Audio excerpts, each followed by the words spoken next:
So Aslesha it goes like this. Sarpanam Asresha Abhyagachantaha Parastat Abhyanrutyanto Avastat. This is the mantra of Aslesha, the nakshatra deity of this Aslesha is the Sarpas or the serpents. So Sarpas, Nagas, as this photo is depicted here, that's the deity of the nakshatra. And the symbols are a coiled snake, a circle, wheel, female cat. Okay. So he's a Tikshana nakshatra, a Daruna nakshatra, or a cruel nakshatra. What would this mean is the results can be uh, tough sometimes to teach lessons to people or the natives. So these can teach tough lessons, and they also can give you good money. The Tikshana or the Dharana Nakshatras would not deprive you of money most times. Most of the times, life lessons are taught. Person learns a lot of things when somebody has planets inside these Tikshana Nakshatras. Tough times would come. It means that the person is being coached by having tough times. So the native is ready for the next task. That's how these nakshatras or the Kruyal or the Dharana nakshatras would deal with. So I would say a couple of one or two Tikshana nakshatras are always good, at least at the start of life. That would make the person ready for any tasks that would come up in the later part of life. So, however, going through these nakshatras would mean there is a little toughness in the life. There are some things which are not very desirable by the native, but however, he has to face those. That's what the Tikshana or the Daruna or the Kruyal would mean. Facing towards his Adhomukha or the downward facing nakshatra, which would mean he is not blaming anyone but taking the blame on his own self just in case something goes wrong in his life and tries to correct his own self. The most important part of any of the nakshatras that you're reading, always have an understanding of the nickname, which is the star of embracing in this case, or the entwiner, the clinging star. So Aslesha would has a sarpanam is the word which describes Aslesha. So it's not a single snake; it's a plural snake. At least there are two snakes, entwined between each other. That's what. So this is an entwiner. Is the word described here? So they are two. There are two serpents, clinging to each other or entwined between each other. It's a star of embracing, or two sarpas are trying to hug each other. Okay, so there is a little bit of a duality in the nakshatra. So this star would mean embracing, entwining, and clinging. So the person is trying to clinging onto something, and I mean somebody is trying to hang on to it. Okay, so hanging on onto a place, hanging on to a situation. Okay, waiting for something to happen, uh, and stuff like that. Okay, or the person is pretty happy and doesn't want to move from wherever he is. He is contented with what he has, and he is happy with the position that he has, and he's not trying for anything else. That can be also the signification. The other is the embracing and the entwining. We'll go through it in a little while. What would that mean? Okay, the foundation is approach of the serpent. So whenever you get to see a snake, okay, the first thing that comes to a human mind is we are afraid of it. We would not want uh, to see a snake anytime, not even in the in the swapna or the dream. We would want a snake to be seen. In olden days, whenever people get to see a snake, even in the dream, they would go to an astrologer and ask him, "Sir, I have seen a snake during sleep at night. What do you suggest me?" So they used to suggest some remedies for having seen a snake in the dream. So what I'm trying to say is, so if you get to see an approach of the serpent, okay, what you would do is you would usually run away from it. First thing, that's the first reaction or or the first thing that the person would do, the reflex action that we would call. So the first reaction would the person would be running off from it. The foundation below us, as the snake is approaching another snake, the snake do not have ears, right? Nor they can hear anything. So based on the agitation or the trembling of the ground, the snakes understand that something is moving here. Just out of fear that the other thing is going to attack the snake, just because the snake is very fearful, it tries to attack back. Because anybody who is trying to attack would mean that he is a little fearful. Only people who are afraid would attack someone. Who are very contented and happy and knows what his strength is, he would not attack anyone. However, I'm not trying to mean and say that people of the Aslesha natives are are fearful of something or afraid or very attacking or something like that. But they definitely have uh, some traits of the snakes which would push them into any of these significations, which would learn one by one eventually. One of them is having a fear of something and trying to attack the opposite person. Okay, that's one of them. Second is they don't have ears. That means that they're not hearing anything, but they're only trying to feel the situation. Okay, the snakes feel the warmth, and also snakes feel the what is that? The trembling of the ground. These two things would make a snake agitated, and it would try to attack back. Okay, so this desire is to overcome enemies. The same thing which I said right now. The Shakti is the Visha Asleshana Shakti. Visha Asleshana Shakti. So to inflict poison and destroy the victim. Snakes would attack only because of the fear that they are attacked. Okay. So that's what is Aslesha all about. We'll get into the stories. So we have understood in Rohini, although the recording of Rohini is not available. Once we complete all the 27 nakshatras, we would do a recording of Rohini once again and have that on the list as well. Right now, Rohini is missing because we forgot to record on that day. We'll do that once again. So in the star of Rohini, we have seen the Daksha Prajapati, the Prajapati that we call, or the Brahma, and the Daksha Prajapati or the Kasyapa Prajapati rather. The Kasyapa Prajapati, Daksha Prajapati, Brahma would all mean Rohini Nakshatra, who were at one point in time responsible for the creation and population of the universe. So the Kasyapa Prajapati's wives are many, of which we have understood about Punarvasu Nakshatra, which is Aditi. Aditi is one of those wives of Kasyapa Prajapati, who was responsible for getting all the divine beings into existence right from Indra onwards. So all the 33 gods of Hinduism are the children of Kashyapa and Diti. Similar to Diti, there are many other wives for Kashyapa, of which there are two more wives called as Vinata and Kadruva. Okay. So as Kashyapa started populating Earth, he started to get every species on this Earth. So in that process, he was also the father of all the snakes and all the birds, while the mothers of the snakes and the mother of the birds are different. The mother of the snakes is called as Kadruva. So Kadruva is the Nagamata. The snakes came out of Kadruva, and all the birds came out of Vinata. Okay, so we'll look at that story. I'll try to keep it as short as possible so that these stories are available on the internet. You just type Vinata Kadruva, the story, you would get enormous amount of knowledge. Anybody would want to, have an understanding of it. Please go through that story at least once again, especially who has not read it before, so that you have a clear understanding of what I'm trying to say. So the Katruva and Vinata, these are the two. These two are sisters. Give me a second, please. Yeah. So these two are sisters, own sisters. Vinata and Kadruva are also sisters. Are one of the uh, children of all these were children of the same mother and father.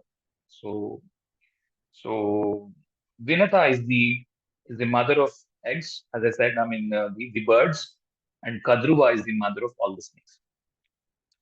So Kadruva and Vinata almost became pregnant at the same time.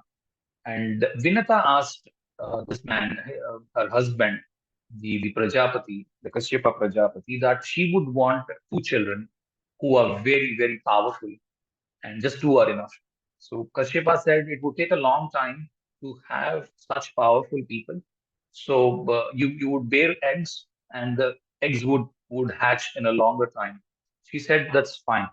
And Kadruba asked Kashyapa, her husband, to have crores and crores and crores of children.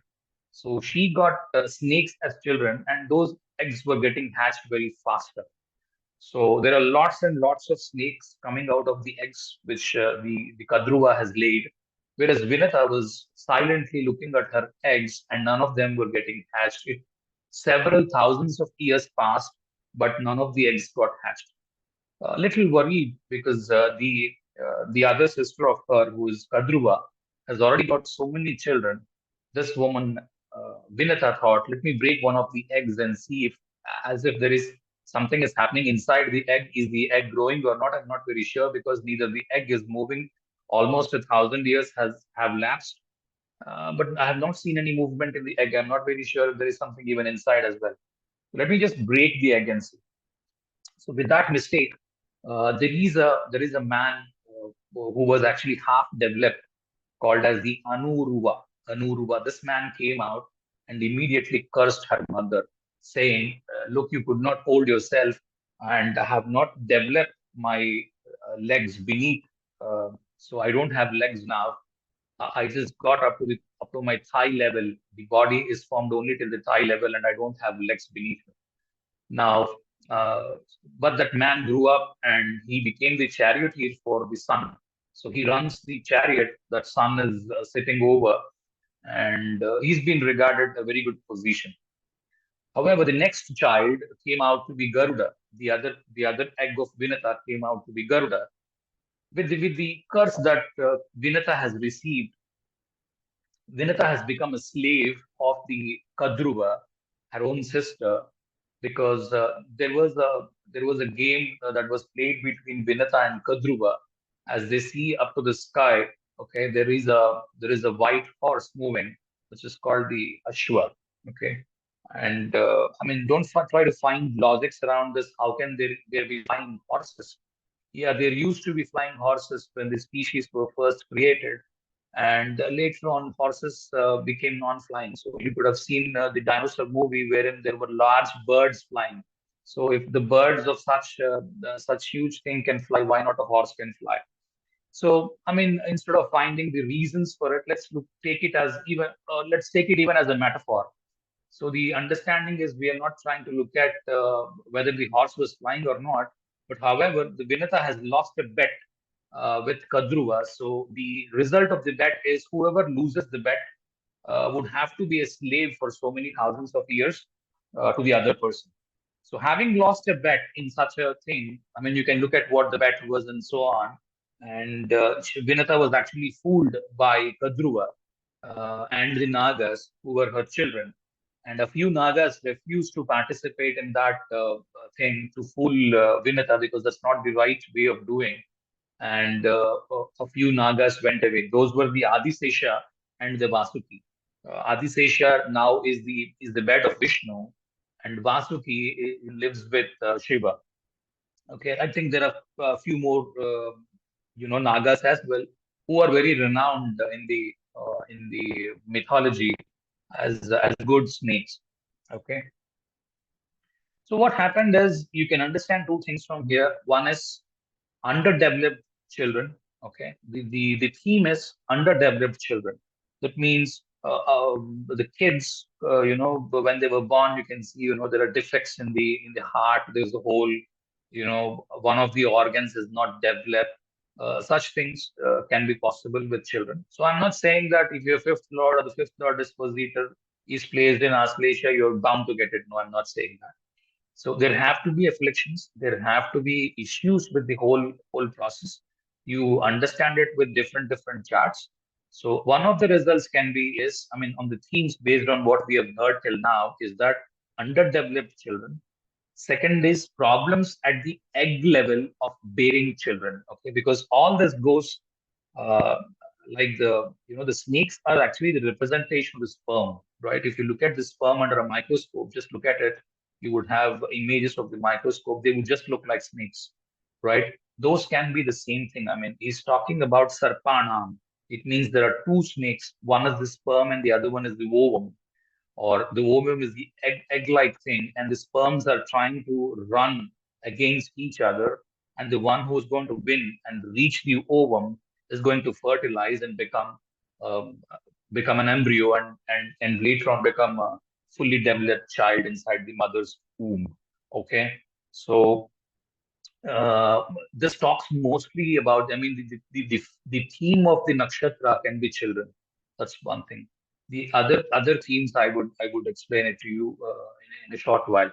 So one is the underdeveloped children, like the Anurava, or a very great person like the Garuda. Even Garuda is a very great person. So you can see the Garuda is the Vahana or the vehicle of the Vishnu.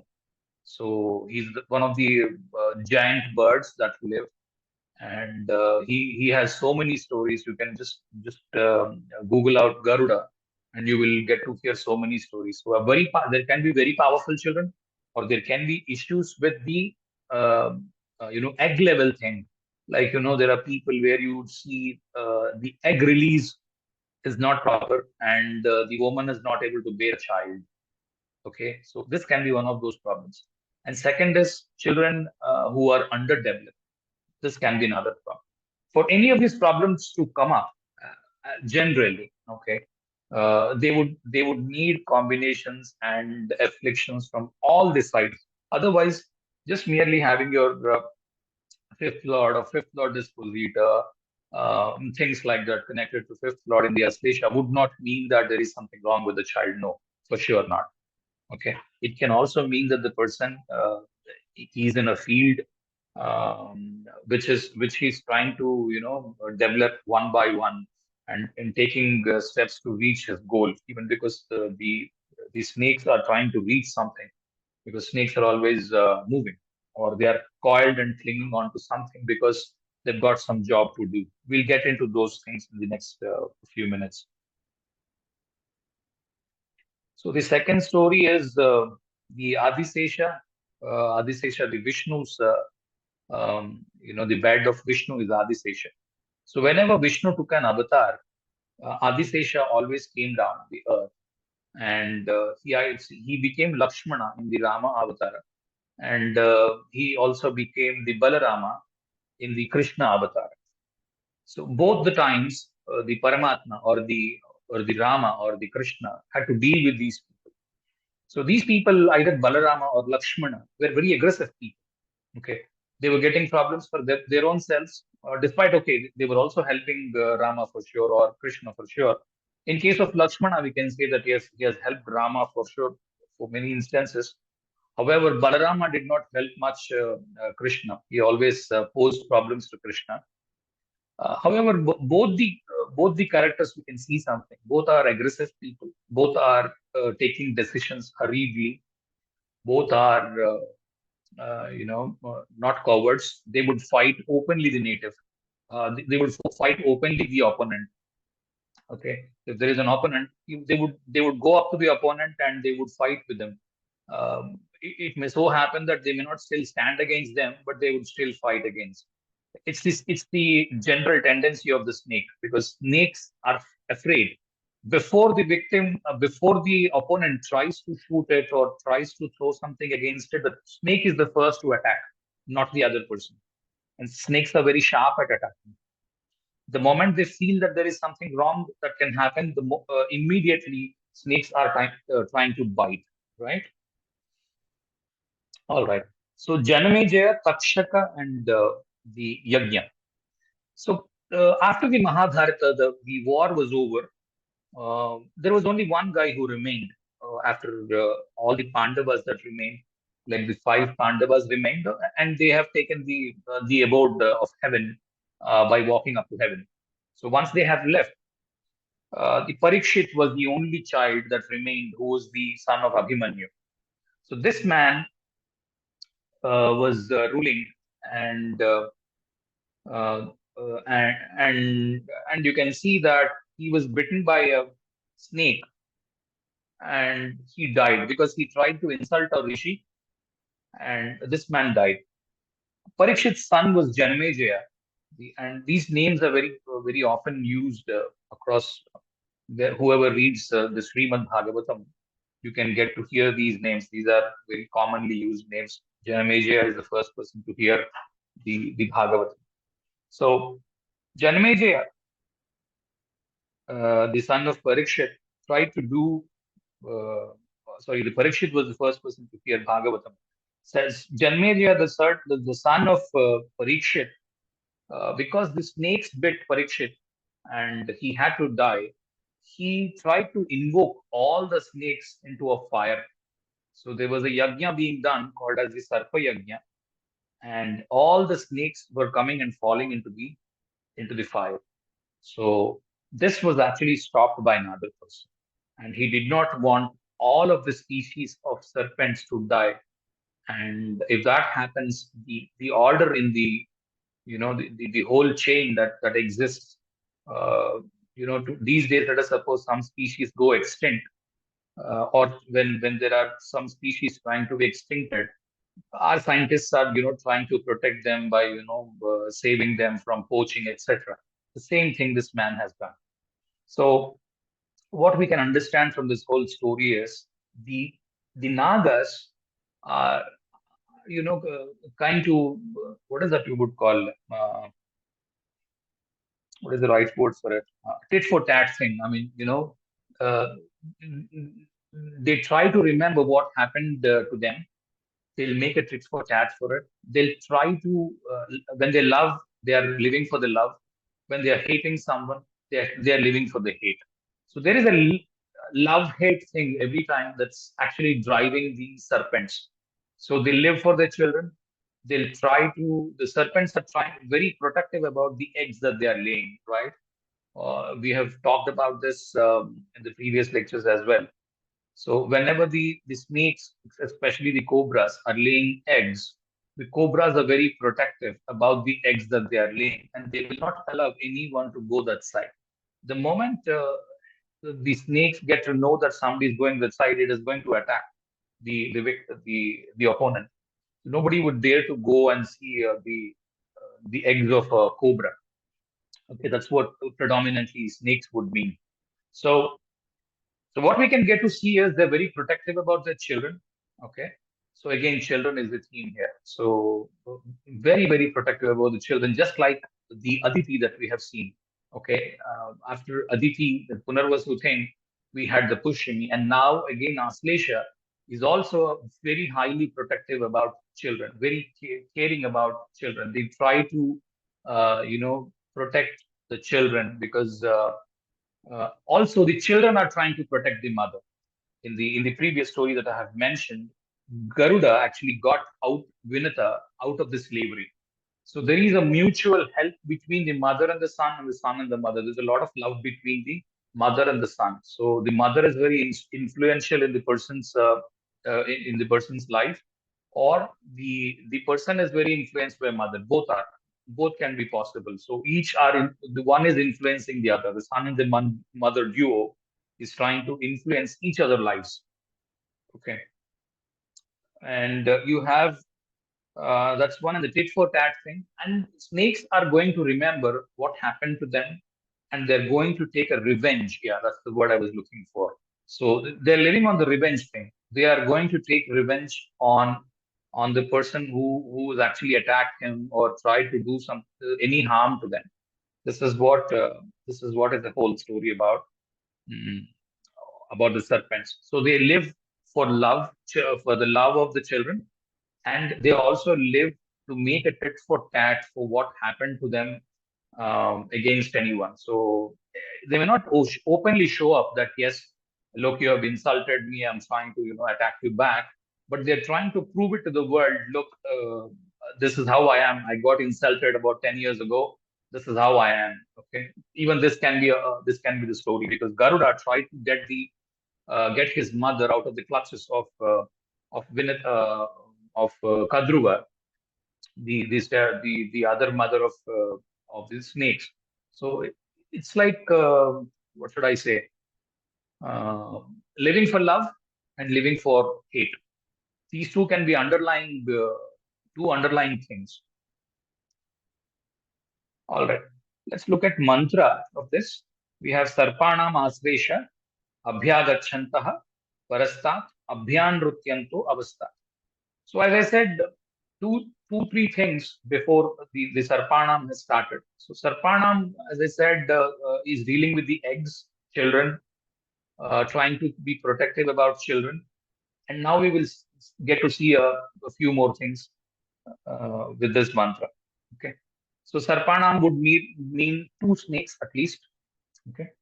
And Asresha. Okay. Asresha. So it's like a phrase. Okay.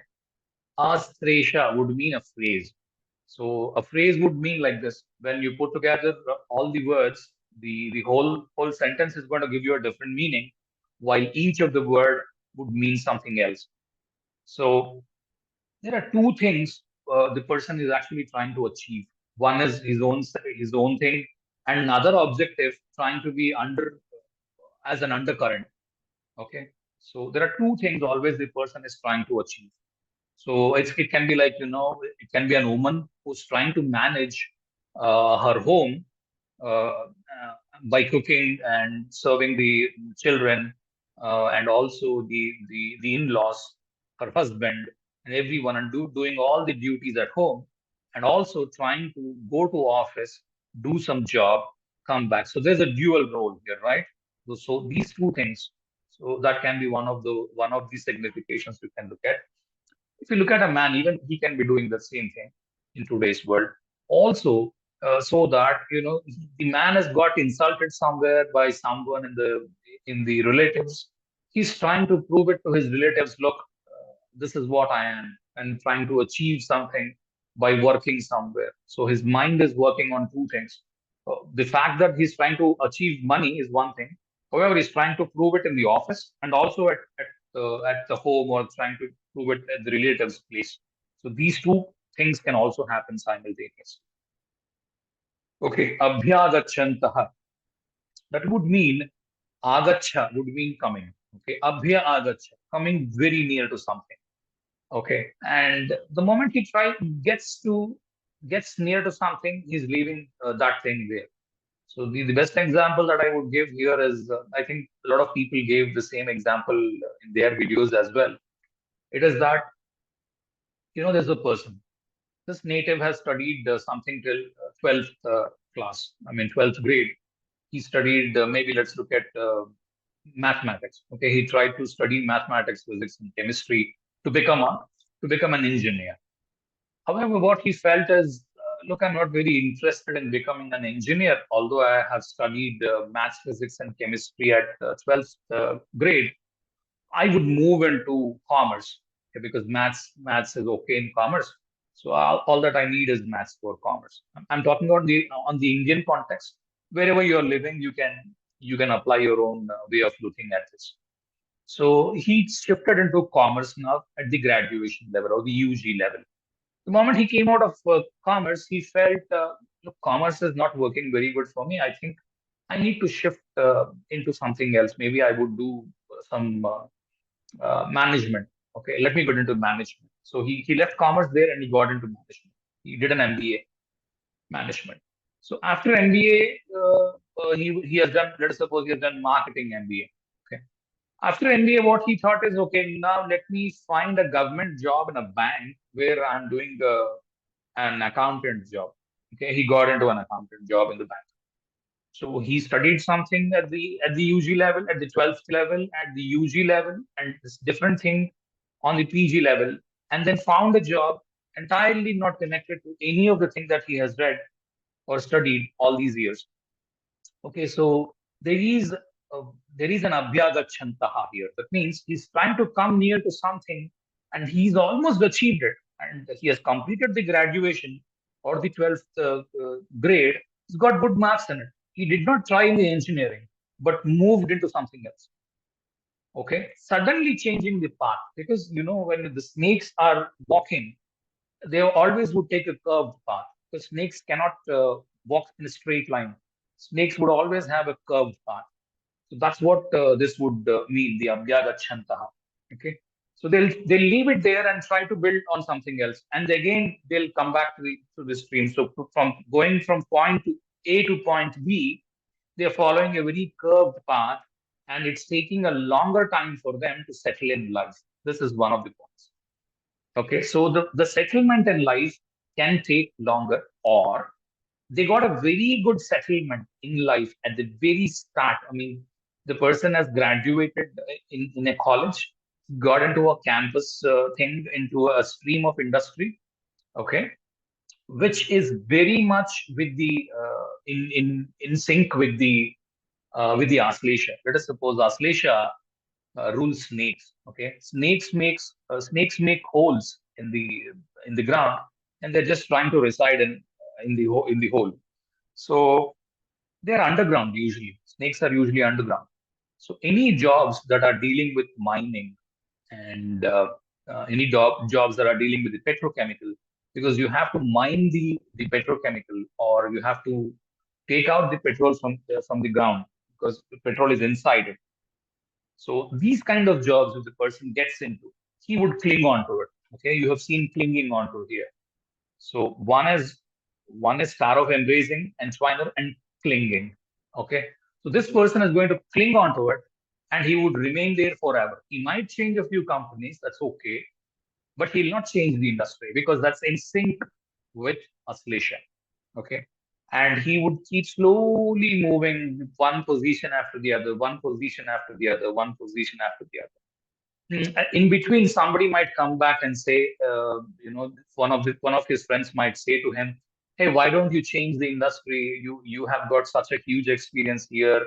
If you get into another industry, maybe you have been in the petrochemical till now. Why don't you move into, I don't know, whatever, maybe construction industry? Go there.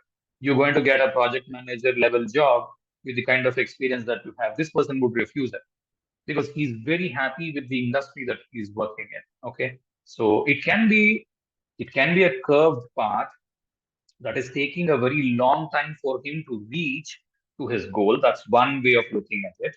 Or if the kind of industry he is been in the at the start of the life happens to be in sync with Aslesha, he would try to cling on to it, although the growth is a little slower than some of his peer groups.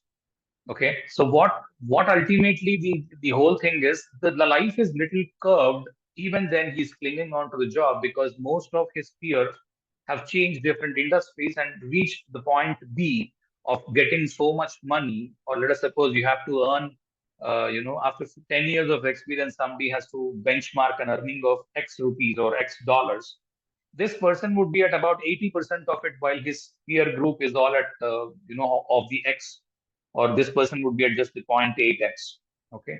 So this can be possible most of the times. The reason for it is he does not want to change the industry. He's happy with the industry. Okay. Abhyanrityanto.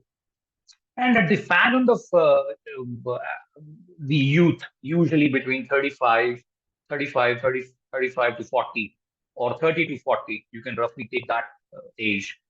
That's because a lot of people want to settle down in life, be in an industry, make a career, and progress from there. Because you need a foundation to start progressing in life, and they realize that after 40 you may not be as energetic as you are, and I need to settle down. So at the age of 30, they would start thinking, okay, I'm not settled down because I've been changing industries. I don't know what's happening. Okay, what I would do is I'll quit this job, and if the industry that he's working is in sync with Aslesha, he'll find a job elsewhere, maybe changing the place, or changing the company, or changing the environment, etc. If somebody is working in India, he would move to, I don't know, maybe to US, or to Middle East, or to Australia, or somewhere, and change the location and start earning more. Okay, because I have wasted some time just being here while all my peer group have actually grown. Okay, this happens at the mid-level age. It can be between 30 to 40, roughly. Okay, because after having worked for 10 years, this person would understand that he's not making great progress. Okay, that's one way of looking at it. So, Abhyan Rutyanto means hurriedly approaching something because he's wasted some time.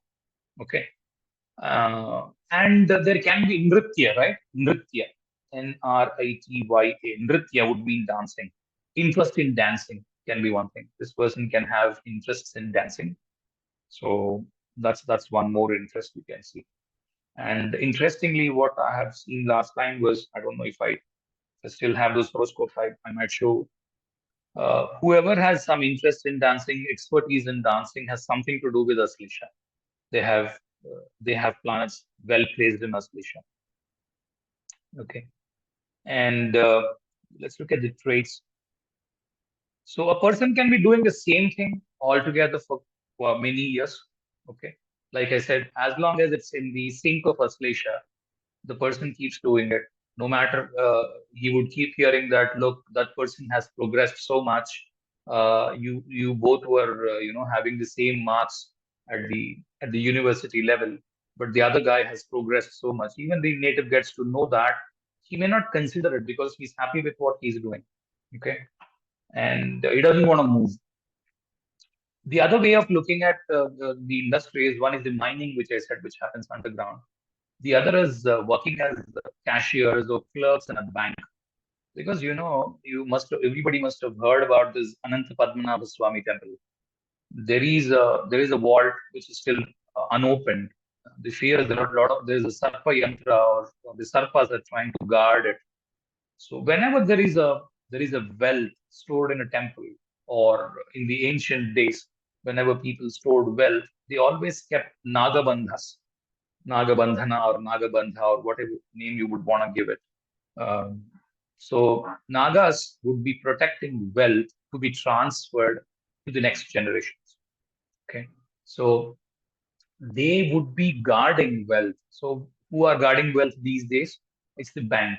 The bank has lockers.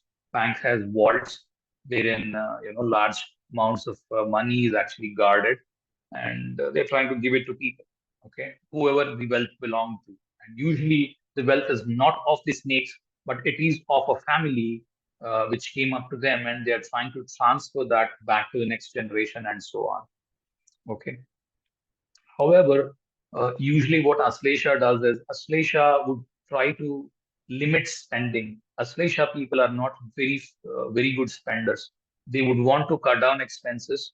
They would want to live a frugal life, or a very normal life. He might be earning in crores, but this person might be saving a lot and trying to eat less, trying to live less, do not increase expenses, fearful about future, and trying to store a lot of wealth and pass it on to the next generations. This is what the Aslesha is predominantly looking at. He does not want to waste money. Okay, this is another theme which you can look at. And also, snakes do not build any houses. Okay, usually snakes dwell in the ant hills. So the ants are building ant hills for their colonies. And once the snakes enter, all the ants come out and they'll reside somewhere else. So snakes are not building their own dwellings, but they are trying to dwell in somebody else's homes. Same thing happens with Aslesha. Aslesha natives usually buy second-hand homes, or trying to be in. Let's suppose the person is in an oil industry somewhere on the shore. So the company is going to provide him quarters, right?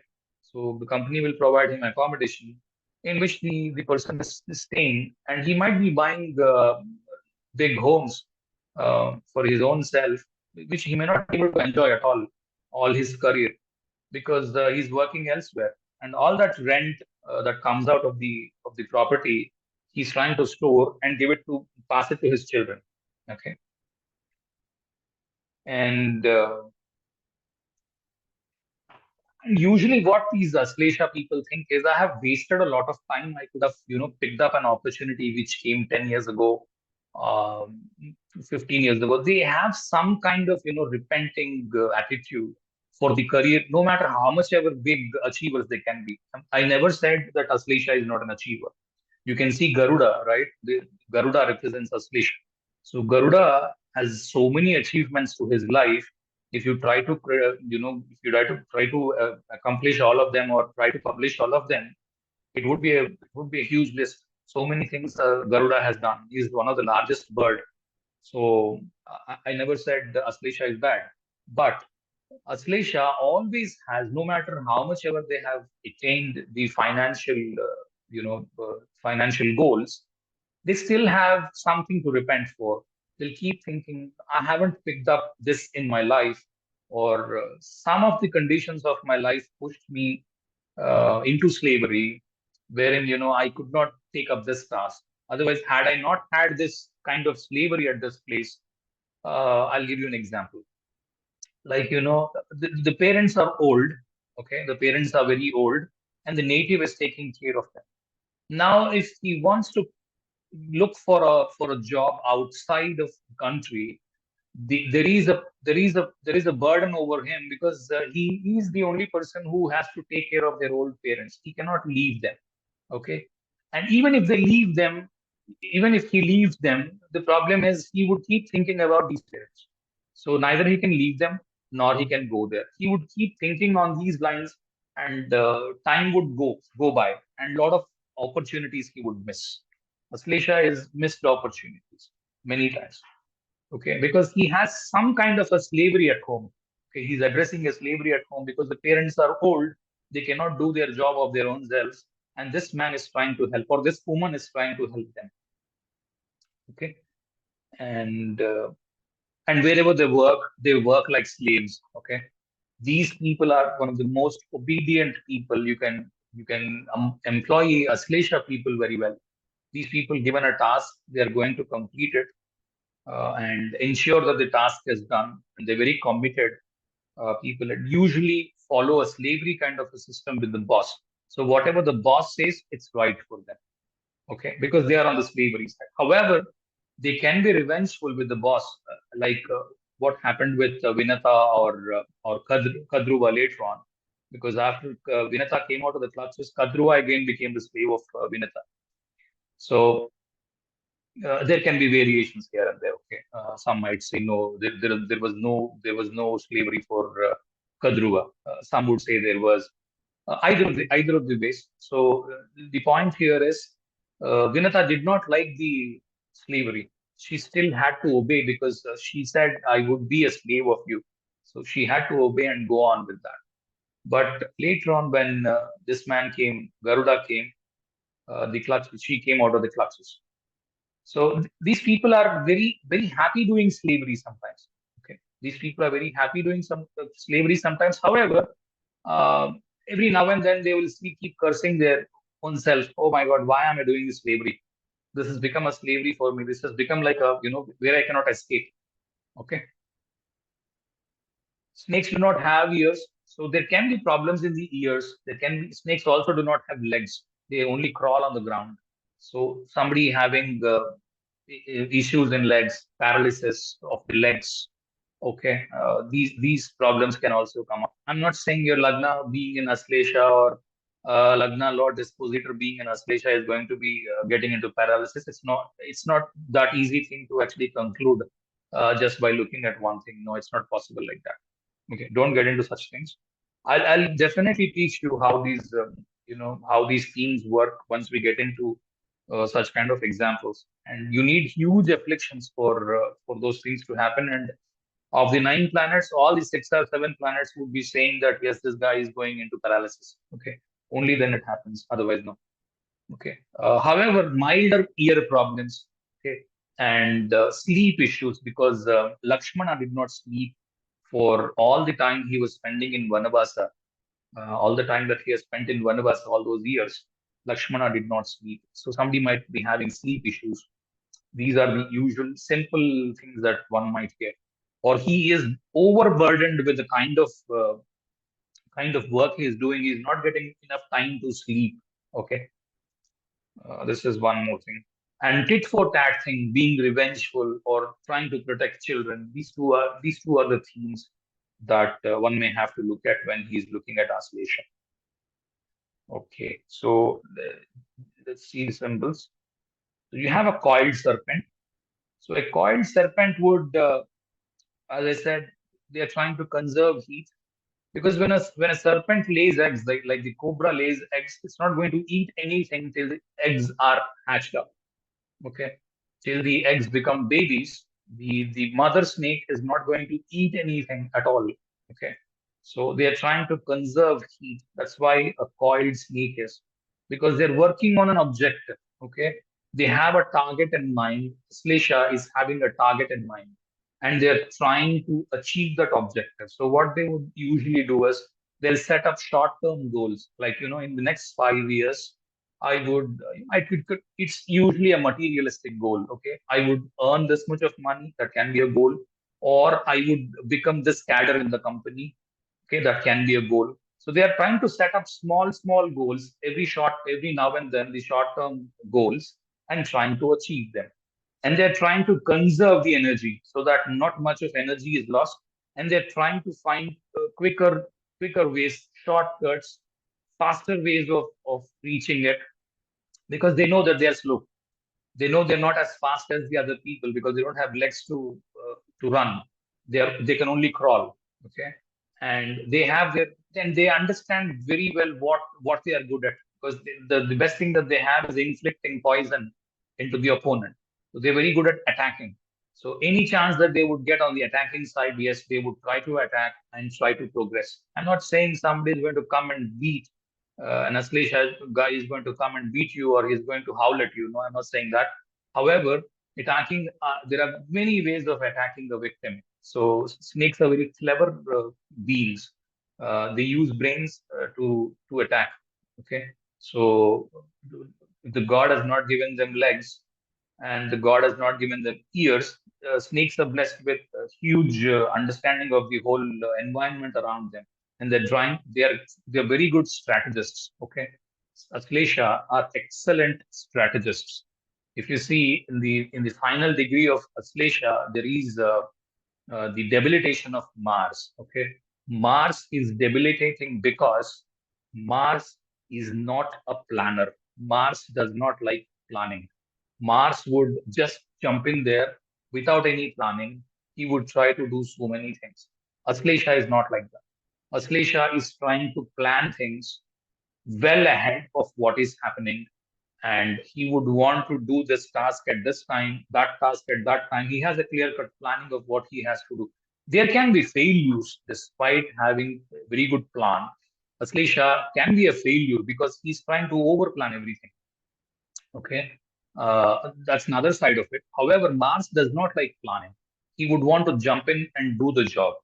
He does not want to spend any time on planning or strategy that we would usually call in the English. He's having a strategy and a plan in action. No, he's not working on that. He's only coming here and asking, hey, what's the job for today?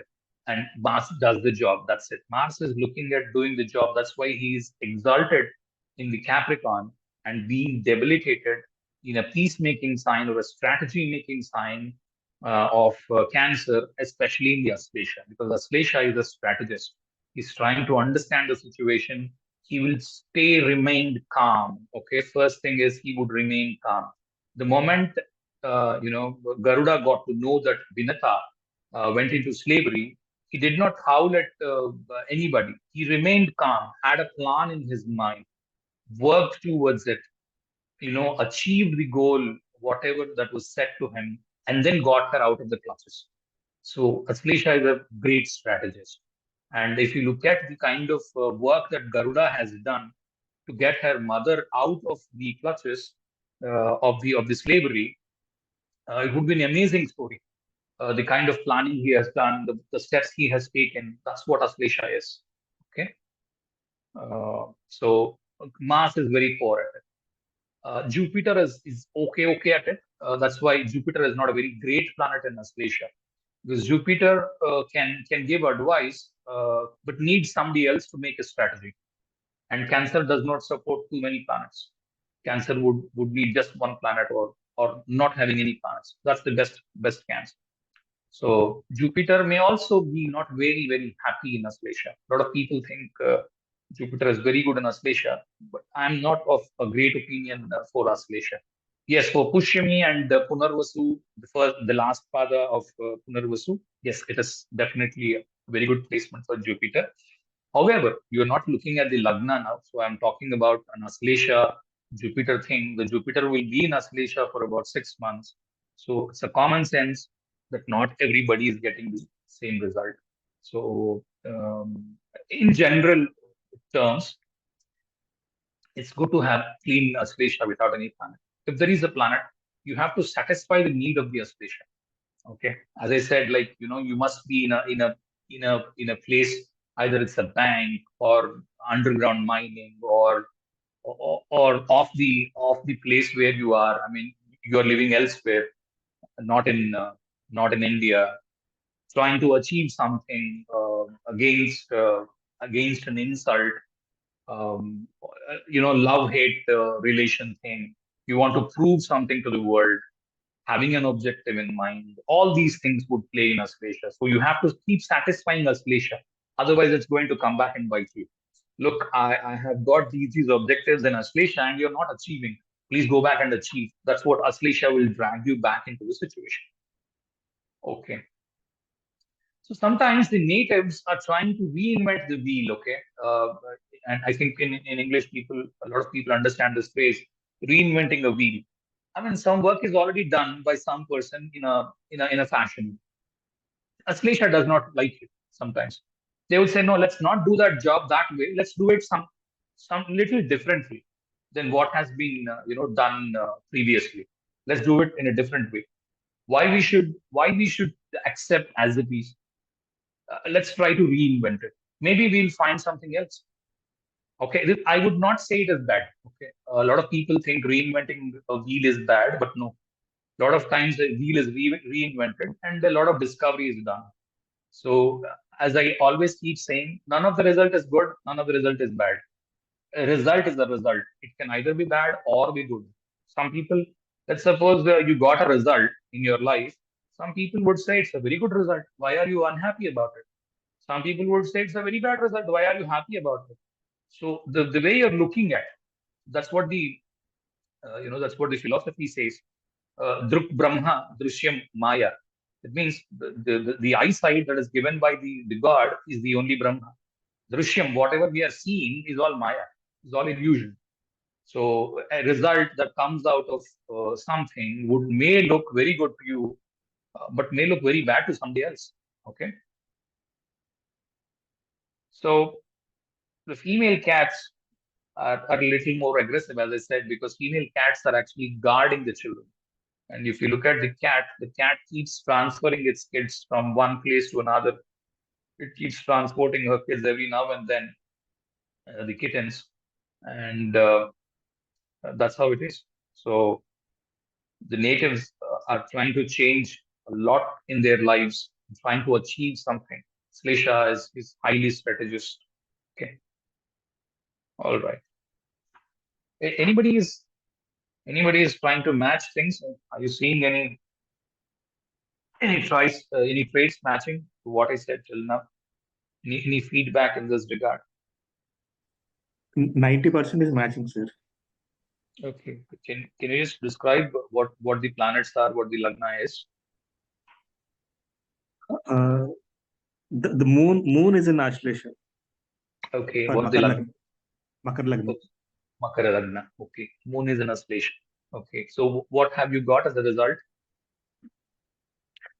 Uh, Staying in the same organization for long, trying to do things in a different way, even though which is existing, Okay. So trying to reinvent the wheel. Okay. trying to reinvent the wheel. Yeah, yeah. Okay. And And what trying organization to, is that? I mean, the it's it's domain of. it's my okay. That's software, sir, development. Okay. Okay. Okay. Research, strategy, planning, uh, related to that? Not much. Not much. Okay. Okay. Okay. Go ahead. Sorry. No, been in the same organization for 15 years. So the thing that you said, like my peers are moved on, quite well settled, but still on the same organization for the past 15 years. So yeah, so a lot of things I could relate. Okay. Yeah. Nice. And do you think do you keep regretting every now and then? I could have maybe picked up that, but you would still come back and say, no, I'm happy. You have both the dual mind. Yeah, Is yeah. that I do okay? have, yeah. Okay. Good.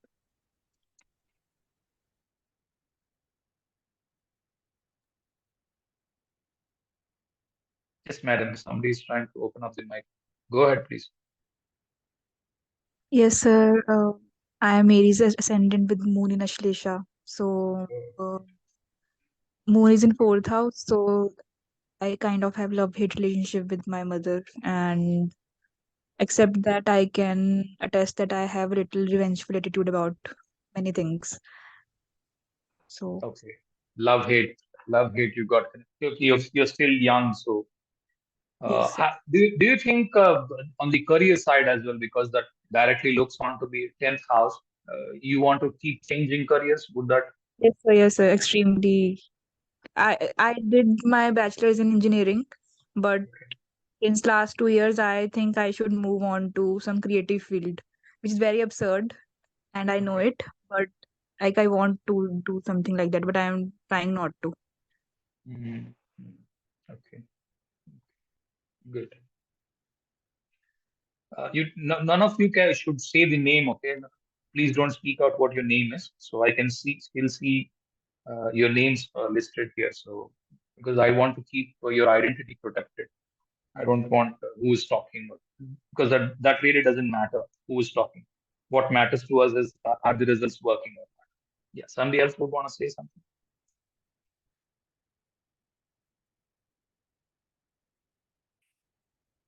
Okay. So as you get to see, every time we are trying to understand three things in the horoscope. One is the dispositor of a house lord, the cusp of a house, the lord of a house. So of which the dispositor is going to give big result in a nakshatra. So a dispositor placed in a nakshatra will give you a higher result. The cusp is going to give you the next higher result, and then the Lord is going to give you a higher result, more or less. Okay. Although I would not say that use this very hard and fast. This can be a guideline sort of a thing. However, always observe two, three things. One is Lagna Nakshatra, the Sun Nakshatra, and the Moon Nakshatra. All these three would make a tripod of life. Okay, so the Lagna cusp and the Sun's cusp and the Moon's cusp, all three put together can also make a theme for the life. Um, Even that can be important. The other way of looking around is the one which I said, like the first Lord Dispositor, second is the first Lord Cusp, and then the first Lord himself. That's all three, mix of all three, and give it a color, and you get the theme of the life. The third way is there can be one nakshatra or two nakshatras in which there are many planets placed. So always look at it. Or there can be one planet which is dispositing many planets. So that planet's nakshatra is very important, and that can become a theme of life. Okay. Let's suppose you have many planets in Pisces. Now Jupiter becomes the dispositor of all the planets. Whatever, let's suppose 5 planets are in Pisces. Whatever Jupiter represents, now that becomes the life theme. Okay. Being in a nakshatra. Like now, let's suppose Jupiter is in Aslesha. It means that Aslesha is going to be a big theme. So either you're clinging on to something or you're trying to change every now and then. Okay. Both are Aslesha traits. That's what I said. So this is the duality. The person is trying to change too many things in a single go, or not changing at all and trying to be very rigid. Okay. So there is huge rigidity or huge flexibility. Okay. And love and hate. These three are the biggest themes of oscillation. Slavery. First, okay. So never get carried away by the slavery thing. I mean, you're not a bonded labor. Okay. I'm not trying to mean a bonded labor thing. However, there's a lot of physical work that you are doing because somebody is old at home, or somebody is sick at home, or somebody is not doing his own work at the office. You're trying to help too many people, even at the office. It can so happen that you're trying to help too many people, and you're trying to do too many things at the office because you've taken the longer path. You're trying to reinvent the wheel instead of what is existing. So it's the longer path is going to take a longer time because you're trying to reinvent the wheel. So that can mean slavery. I mean, your wife could be saying at home, "Why are you doing so much of work? Okay, look, I'm also troubled here. Why not you come back and look at me, or trying to help me?" This can also be possible, depending on other combinations. However, when we get back onto the wife thing. Okay, so it can be one very good achiever like a Garuda. Somebody is trying to store a lot of money for the children, very protective about children. Anything that happens to children, this person is going to come back and bite. Okay, literally, you can see there that this person is biting back. Okay, he would be furious something happens to his children, and he's concentrated continuously on being frugal, trying to cut down on expenditure. This is all Aslesha traits. Trying to control expenditure, trying to save a lot of money for future fear. Okay, he's very, very worried about the future. Okay, wealth accumulation. Yeah, second house, you can see that people are looking at accumulation of wealth. Okay, he is very responsible for the family. Okay, this person is looking at the family all the way, and trying to be stingy. Okay, you can get to see these people very stingy or trying to save a lot of money. I'm not saying spendthrifts are not born in Aslesha. Yes, they can be spendthrifts. However, as the age progresses, okay, when they get married, when they become very responsible, when they have got kids, because Aslesha activates when the kids are there. Okay, so Aslesha and Makha, these two are two stars, would be very, very active after the woman or the man have got kids. So trying to be stingy. The one who was a very spendthrift kind of a guy at one point in time became very stingy and trying to save a lot of money. Okay. Uh, as I always keep saying, none of these traits may come in the horoscope of yours, despite the fact that one of this is in the first house, second house, third house, fourth house, wherever. But you have to make your own judgments. These are only guidelines. Okay, I always get to see that these may be misleading, so do not go just by hard and fast rules. I'm only trying to teach you based on the horoscopes that I have in hand. So I might have seen someone who's got the second house connections to Aslesha. That's why I wrote a few lines on it. And there can be thousands of people with Aslesha in the second, and may not be getting any of these things that I wrote here. So do not try to take them just as they are, but try to apply as a theme thing. Okay, you understood the theme of the nakshatra, and you have to apply the theme. Do not try to just copy paste things from here. It won't work. 99.99% of the times it won't work. All right. We'll have many pastimes. Okay, and he'll keep changing. Because the Sarpanam Aslesha would always mean either he's not changing anything for a long time, or he's changing it too rapidly. Okay. And on the fourth house, mother is very influential on the native's life. So you may have hate or love relationships with mother as well, like one of the ladies said right now. And you having interest in buying used properties or used vehicles. Okay, this can be one. Usually on the fifth house, I have seen when you have this fifth house connections, just be sure what kind of planets they are. Are there afflictions?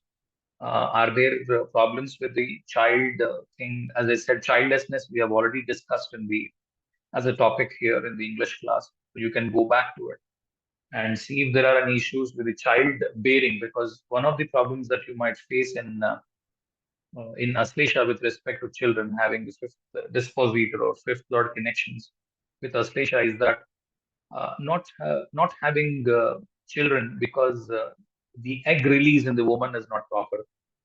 Okay, because women release the ovum, which has to fertilize with the sperm of the man, and the woman has the egg release issues, or the eggs are not being released, and that's the problem. And usually we connect it to the fallopian tubes where the egg release happens, and the fallopian tubes are blocked, and the egg release is not happening. Okay, so this is one big thing that you might see. The other one is underdeveloped children. When you have too many planets in Cancer, and sometimes when they are in Graha Yuddha.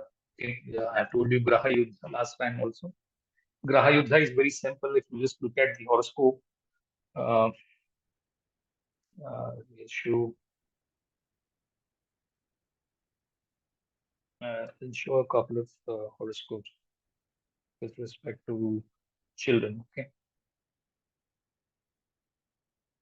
so you see the Rashi chart. Okay. You see the Graha Yuddha is happening between the Jupiter and Mercury. Okay. There are two planets. The third planet is in Punarvas, in Cancer. The second child, okay, the second child is usually linked to the seventh house, because the first child is the fifth house. And three houses from the fifth house would mean the second child. So the second child, because the Mercury is on 20 degree 53 minutes, the Jupiter is on 20 degree 44 minutes. Okay. And the one way of looking at this is just right click on these and you find Graha Yuddha, the planetary war. Okay. Mercury and Jupiter are in planetary war. Okay. So the Jupiter has lost the war. So even the Jupiter wins. Okay. So now the seventh lord is Jupiter. Even the Jupiter wins. The Jupiter is weak because he just fought a war. So in especially when afflictions are there, or when they are in a war, and when most of the planets are very strong. I mean, I would say all of the planets here, if you see 19 degree Ardra, 20 degree Moon, 21 degree Mars, Mercury, all of these planets are wherever they are. I mean, forget in whichever house they are, but they're all at the same degrees. So the maximum difference that you can find between each planet, or just leave out Sun, you just leave out Sun, the maximum difference is less than one pada. I mean, one quarter is about 3 degree 20 minutes, and the difference between 19 degree 53 minutes and the 17 degree 18 minutes is not even 3 degree 20 minutes. So if the cusp of the lagna is at 20th degree, all of these planets are straight away acting on the lagna because they are very, very close to the cusp. Okay, and you can see the seventh lord in in a fight with Mercury. Now, Graha Yuddha has a few principles, although in this software, Jagannath Hora is showing all the planets in Graha Yuddha. Okay. Uh, Rahu will not be in Graha Yuddha. Rahu Ketu will not be in Graha Yuddha. So, any planet on the same degree.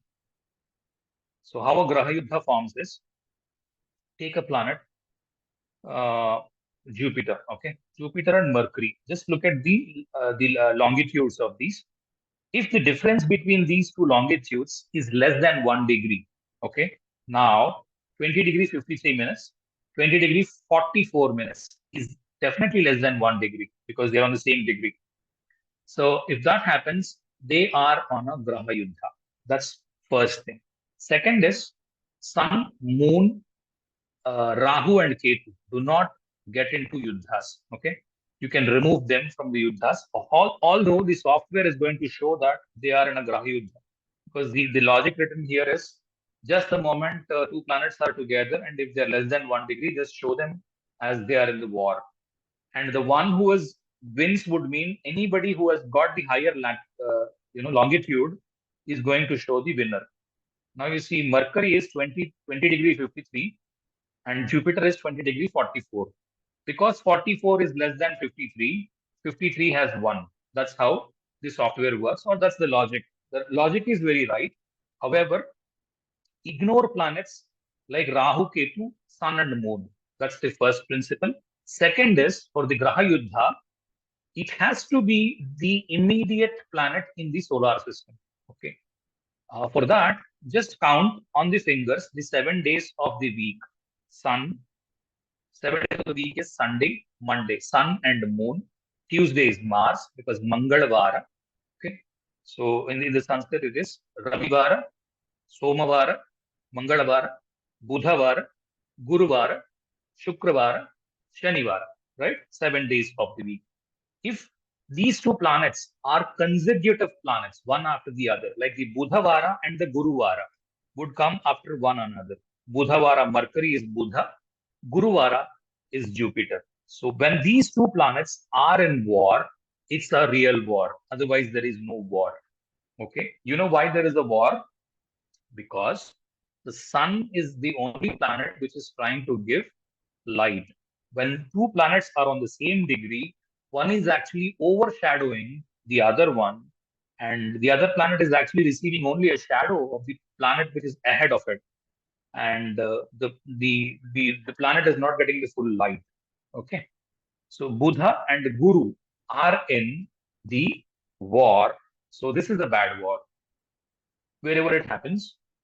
Now, what people might think is the seventh Lord being exalted is a very good sign, but no.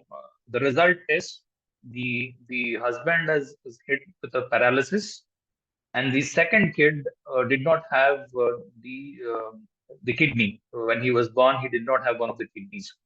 Okay, so this is one of the reasons. Okay, we still have to go into D7, etc., to confirm the issues, which I'm not right now going into. Okay, because there'll be debates over the moment I get into that topic without having taught you what each planet does, and so there will be only debates because this has to protect right, that has to stop it right, this has to do it right. There will be 100 questions, which right now I'm not there to answer. I'll teach the significations of the planets, then you would be clear on why such situation came up. Because each planet will show that. It's not that just the Jupiter is going to show by being in Aslesha for the paralysis of the husband. No, even the Venus is showing it in the Lagna. Okay, even the Sun at 1 degree is showing it. All these planets, all the 9 planets, would influence an event some or the other way for it to happen. Otherwise, the event will not happen. Okay. So just by looking at one planet in one place, do not try to jump over conclusions. I've just shown you an extreme example. Okay, because even this is possible, because a lot of people think that exalted planets are only going to give me very good results. No, exalted planets can also give you very bad results. Okay, this woman is very poor. She's struggling to meet ends meet. She's not having enough food at home. She's the only person working. She's very poor. So having the second house, exalted planet Jupiter in the second house, a lot of people will say she would be very wealthy. No, she's not. Okay.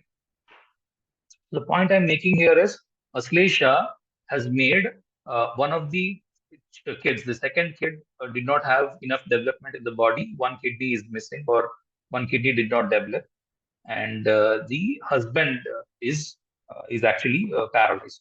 You can also see the dispositor. Okay, look at the dispositor. It's Bharani on the 20th degree. So Bharani 20th degree would be the Saturn's degree. So even that has contributed for it. So, I mean, if you look at any of the planet here, they all would show that there is some or the other thing not very right for the woman. Okay. Sir, for paralysis, what is the divisional chart that you see? First thing is I would confirm this in D1 and D9. D9. Okay. D1. First thing is D1, D9.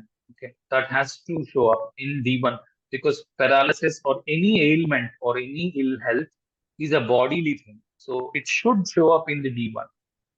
Okay. So the only mistake we should not do is, as I said, that when the seventh lord here, a lot of astrologers would say that seventh lord being exalted in the second house would bring a lot of wealth to you. That's what Parashara said.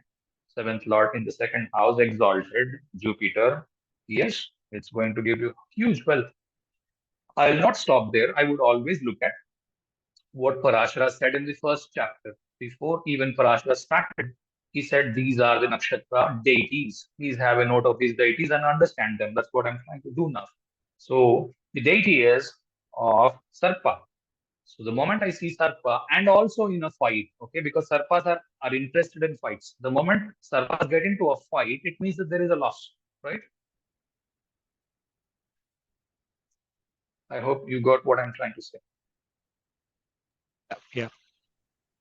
So I would look at D1 first, and then look at D9.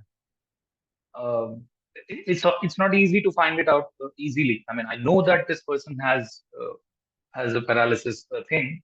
A few nakshatras would mean paralysis. However, just being in those nakshatras is not giving paralysis. Okay. I mean, if you have any examples of paralysis, please send out to me. I would be happy to understand why that came, because the objective of an astrologer should be to understand what combinations is bringing what. I have a few with me, just in case you have some. Always feel free to send. Look, this is the date of birth, time, and the place, and so and so date or so and so approximate age paralysis attack came in, or whatever came in. Would be happy to look at it. Sir, even mild attacks or like when someone is bedridden only? It depends on how big the affliction is, because in the previous example, as I said, mm, you know, this is a very big war. Jupiter is trying to establish itself, being in Aslesha, and Mercury being in Aslesha. This also is also trying to establish itself, because it's the Lagna Lord and the fourth Lord. Fourth Lord struggles for peace. So anything, I mean, any example that you would find, it's fine. You can just describe this is the minor attack, and if the person is able to do his job and everything, uh, that's one way of looking at it.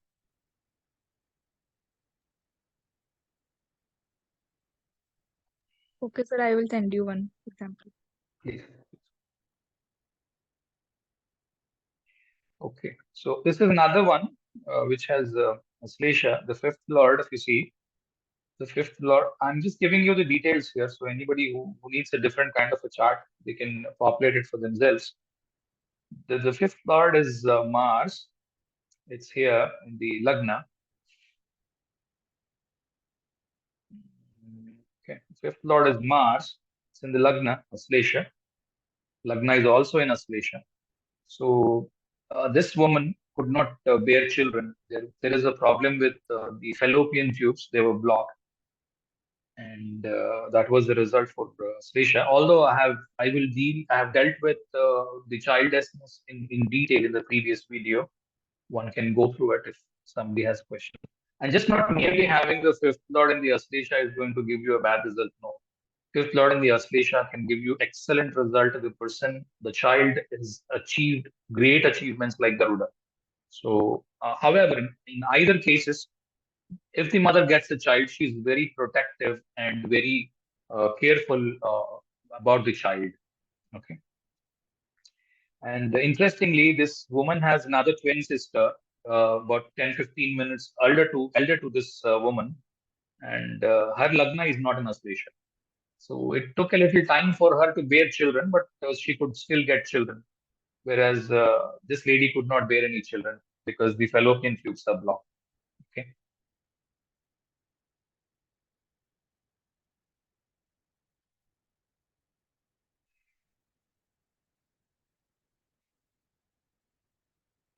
What I would suggest with respect to Aslesha is let the Aslesha do the trick. Okay. Um, do not try to block Aslesha. If Aslesha is playing out, let it play. Okay. You cannot block Aslesha. If you're trying to block Aslesha and trying to live in a non-sync, then you are acting against Aslesha. I mean, if your Aslesha is very strong, do not buy a first-hand home. Okay. Buy a second-hand home.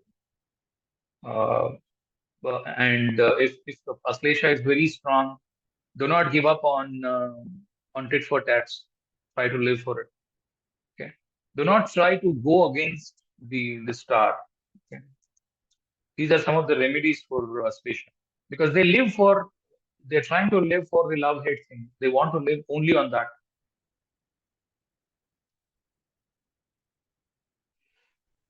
Diseases related to significations or lordships, problems in the ears. Okay, the smallest problems that you can find is the sixth lord being in Aslesha, or so problems in the ears. Okay, don't think I'm only trying to represent the problems alone. There can be very good things as well for Aslesha, but usually people take consultations for issues or problems, and the emphasis should be on that. That's why I have put on this. However, Aslesha is very good on money. Okay, anything on money, money is very good as long as there is no war. Okay, the only example which I have shown you previously is the two examples which I have shown you, in which this one does not have any problem with the money. She's okay with the money. Okay, and after she's got adopted a child, and everything went well, I think she's pretty happy with the money she has. Whereas the previous one which I have which I have shown, um, had a war in it. So when there is a war, yes, for sure, Aslesha is not affected. Okay, because Cancer is a peace causing sign, and war should be avoided in Cancer. There should be a strategy, not war there. Even if you're preparing for a war, uh, Cancer is looking at strategizing.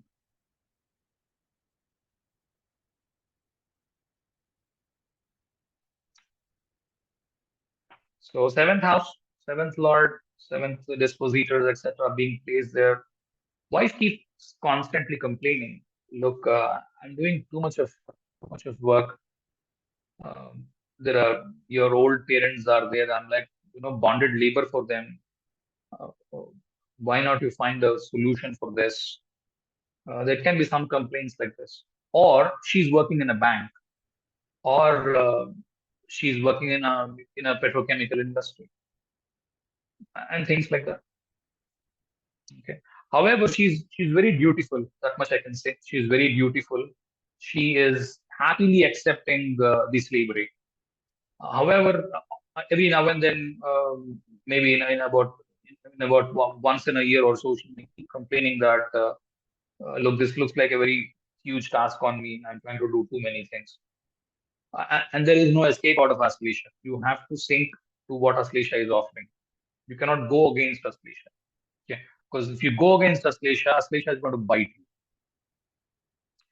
So eighth house, these people are saving a lot of money for the next generations, or they're going to pass on a lot of what is that legacy to the next generation.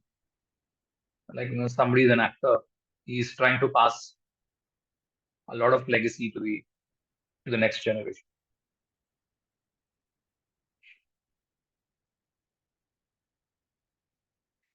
Um, I have seen this especially with the ninth house. One good thing, or one usually that works very well. Ninth house, third house, fifth house. When these houses get connected to Aslesha, right? The person complains about that particular native. For example, if it connects to ninth house, the the chart holder or the native would say, "Look, my father, right? He has wasted his life. He tried too many things, and when he was trying to be very successful in one of the things, he left it there and tried to do something else, or he did not bother for what we are, and he tried to only focus on what he was doing professionally, or he was not doing anything at all. He had a very poor career. Okay, this is especially true if the moon is in Aslesha, and the lagna is what's that? Ninth house. I keep forgetting the names. Vrishchika, the Scorpio. Okay. So Scorpio lagna, ninth house, moon in ninth house in the Aslesha. It would mean the cusp, the moon, everything should be in Aslesha. So the person must have wasted his life. He could have done so many things. My father could not do anything. He died early. These things you would keep hearing from the native. He's wasted a lot of time in his life. Okay. I have seen in at least three, four. Maybe if somebody has a different feedback, I'm open to take it. Okay. Don't think I'm poor at taking feedback. No, I always take feedback in good sense. So if somebody has a different feedback on it, they may post it. So one example is Scorpio Lagna. I think it's in the first few degrees. So the cusp of the ninth house was falling in Pushim. So his father was rich, and the moon is in Aslesha. Pushyami, the cusp is ninth house, cusp is in Pushyami, and the moon is in Aslesha. Father was rich. The person feels that, look, my father did not do anything, wasted all of his money, he sold off all his properties, lived on it, did nothing, only got ill health because of all of bad habits, and died very early. And he left us poor. Okay. This is one of the results. I think this, I have seen it in one, two people. Okay. I mean, the natives have a complaint about that particular individual for Aslesha. Okay. For Aslesha, because Janamejaya has complained, right? That the Sarpas have tried to kill my father. And there's always a tit for tat, right? So they keep comparing situations. Because Aslesha would mean comparison. They're trying to compare it with their peer group, and they are trying to compare it with their own people. It's all comparison thing. Aslesha compares a lot and tries to find peace. The moment he sees everybody else to be in the same place, he's happy. Okay, because he's trying to achieve goals based on what is really possible. It's not a wrong trait, because he needs a benchmark to start with. So he starts with a benchmark. Okay. 10th house. Native could be working with the same organization or industry for a long time. Okay. He does like a slave. He tries to reinvent things, or he must have changed many organizations or many domains, and he's trying to achieve something very speedily at about 35, 40 years of age. All right. So as I said, do not take any of these significations just hard and fastly. Have some common sense. Apply it. Look at all the planets. And I would encourage to do mistakes. Okay. Do not think if I try to say something, it is going to be a mistake. So why I would even say? Try something. It will be a wrong for the first 1-2 years. After the third year, I think the expertise develops. And if you stop thinking, and if you keep thinking that I'm not an expert on astrology, how can I predict? Start predicting. Okay, a few things for sure it will work with the nakshatras you're learning, uh, because it establishes a theme, and you understand. Okay, if I get these nakshatras here, these are all the results by and large. Okay, so for example, if you're looking at the 10th house, somebody has Aslesha in it, he's trying to change too many professions very quickly, or he's just trying to cling up there and be in one single kind of profession. Both can be possible. So you would look at the D10 and see is it showing one of those or not. Okay, that's how we use the nakshatras. So once we look at the divisional charts, you will be very clear. So has this person changed too many jobs in quick succession, or too many domains in quick succession, or he clinged on to only one thing? So that can be known from the detail. Hope I think you understood what I'm trying to explain. Any questions or any more feedback, I would be happy to hear.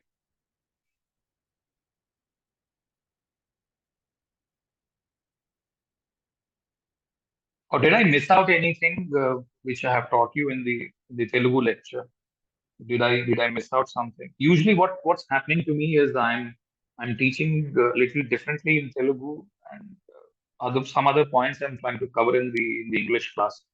These two are a little different sometimes, because when I try to hear my own lecture, Sometimes I feel that, okay, something else came out here. And I mean, I'm not saying that the results are very different. However, some of the points which I have covered in Telugu are not appearing in English, and the vice versa.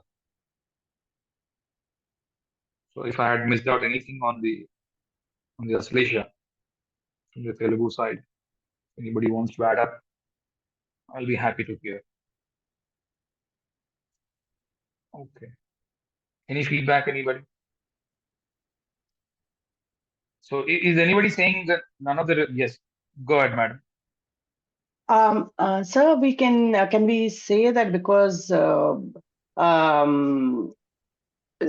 native or the dispositor, like the person may cheat some other one, some relative because of their kids, like to do some favor to their kids, they humiliate or what do you say? They suffer someone. Okay. Possible. However, if they are, as I said, if they find that their kids are at trouble, they can go to any extent of even killing the other kid as well. Oh, It, yeah. it depends on how afflicted the cancer is, because cancer is peacemaking sign. So for sure, if there are too many harsh planets looking at cancer, especially on the because if Mars is in Cancer anyway, he's weak.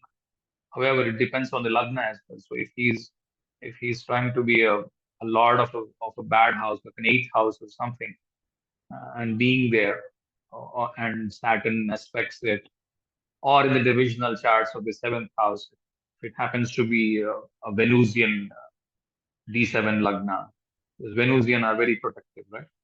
So, or the moon lagna, Cancer or Taurus or Libra, especially in the D7, or Venus is in the lagna, okay, because Venus is the protector, tries to protect children. Yeah, if Venus is in Aslesha and Saturn has the third aspect on Venus, and Saturn for Scorpio Lagna, and Saturn being the third and fourth householder, like maybe the siblings or mother. Just Saturn is enough if there is Venus there. Because Venus is the mother, Moon is the mother, and also Venus is the mother. So any of these two planets would actually enhance the qualities of protection for kids. Oh, okay. And ninth house is protection. So if it's a Scorpio lagna, Venus in the ninth house. So if she's a mother, she's trying to overprotect her kids. Okay. Oh yeah, she's been the dispositor. You said the dispositor will have more impact, right?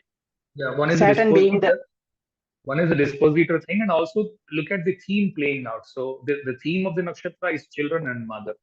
So anyway, if the fifth or the ninth or the lagna gets connected, so it's the 159 thing, right? So if the ninth house gets connected, from the ninth house to lagna, if you count, there are 5 houses. So that's a child thing. Or from the fifth to fifth, bhavam is the ninth house.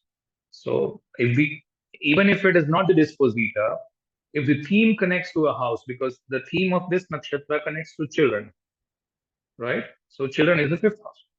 So from that place, you can get more results. oh, okay. You got it, or should I have to explain it once again? No, I know the native, so I'm trying to connect. I know some of the incidents of the native's mom. She want to protect some of the other kids, and so she take the support of other like the other one, like she gave one of her kid for adoption or some kind of left in the other relatives home, like sister or sister-in-law, whatever it is. And then once that lady got she became ready for marriage, then she thought that okay, if I left her there, she wouldn't marry my daughter. So somehow she separated the thing, because that lady, she might have think whoever brought up this kid, adapted or some kind of brought up, the gave education and everything, she might have some kind of inclination that when I grow old, she will look after me. Right? So she take out somehow, she separated them and got the kid married. So she did all that she done is only to protect her kid. She doesn't have any negative implications towards the other lady. Only thing is she know that if she stays there and it would be dangerous for her kid.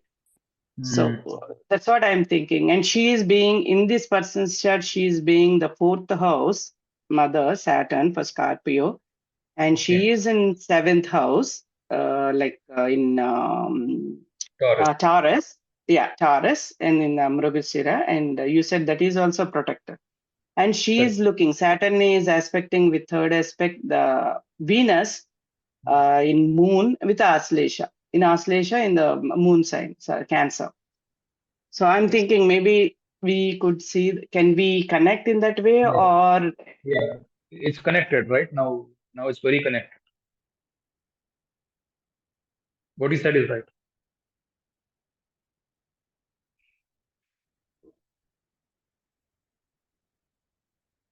You got muted up yourself. Yes, sir. So that's what I thought. So Venus, you said that the dispositor holds majority, and then the actually house lord. Here, the Venus being the seventh represents spouse, and the 12th lord. Right. So you can say that the spouse also have some poison in his life or something like that. No. You have to look at three things. One is house lord. The other is significant. Who are the significators for mother? Mother is represented by moon, right? One is moon. The other is Venus. Because in the daytime, Venus rules mother. Nighttime, it's moon. These are the significations. When both the mother representators are in Aslesha, that's what you said, right? Isn't it? Yeah. Yes, sir. Yes, that means that there is huge protection, and ninth house is the protector. Only from ninth house you get protection. So, being a Scorpio Lagna, protection is in Aslesha, and it actually matches with the theme of the nakshatra. So, you have to pick mother's. Mother is trying to be protected.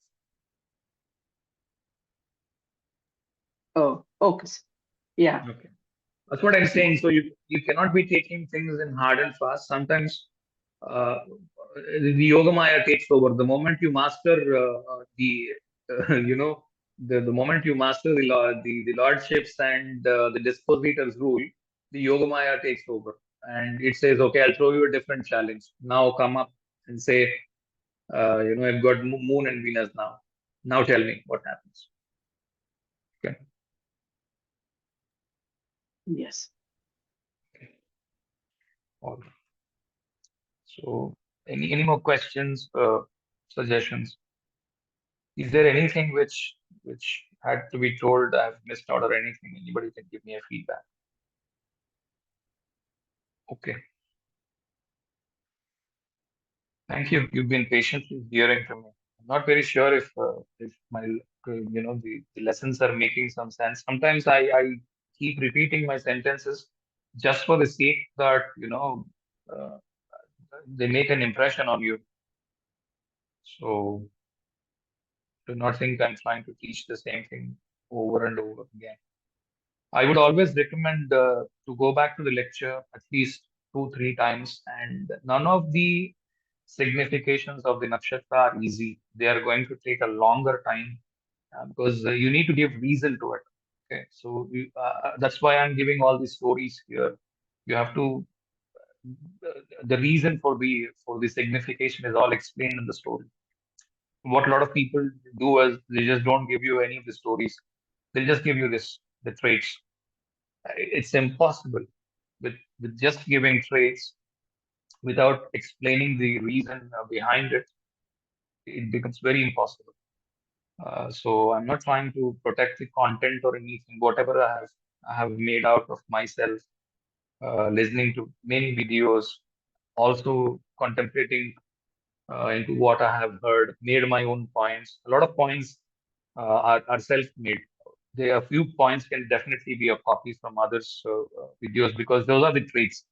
Those are the basic traits which anybody have to say those traits. Without putting those traits, it's impossible to describe the nakshatra. So you may overhear from any of the people who have done these videos. Those points are common, but a lot of points I've made out of myself after having seen a lot of horoscopes and stuff. So I would always recommend go back and master these nakshatras. They work like gems. They work like gems. And once you're very sure what traits can come out from these positions of the first lord, second lord, third lord, or till the 12 houses, you are clear about. Now you have Aslesha. Okay, I can only get these results. Okay, you will have 4 or 5 results filtered up.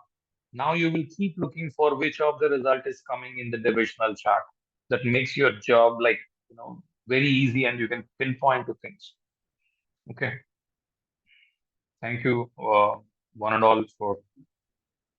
Ma'am, you still have your hand raised. You have something to say, or can I lower the hand? Yes, sir. So what is the is there any specifications for the planets also? So of course we didn't learn about the planets, but it's being about the snakes and all. Does Rahu and Ketu being in this nakshatra has some more greater impact, or they have is there any significance, or is it the same? It's a good question actually, because Rahu and Ketu would represent the snakes for sure. Ketu would represent the beings, because the Jiva, Dhatu, and Mula, of which Ketu would also represent living beings. So, however, on the planet side, if just the shadow planets like the Rahu or the Ketu being alone, not being together with any of the planets, will give very less signification, or will have very less prominence. However, if there is a planet and there is Rahu along with it, then that makes more sense, and the result is more pronounced. It's magnified. And if there is Ketu, sometimes not full result is coming, half the result is coming. So there's no, again, as I say, there's no hard and fast rule. You have to break your head a little bit more times, and it will be visible from few more things. And the themes are sometimes interlinked.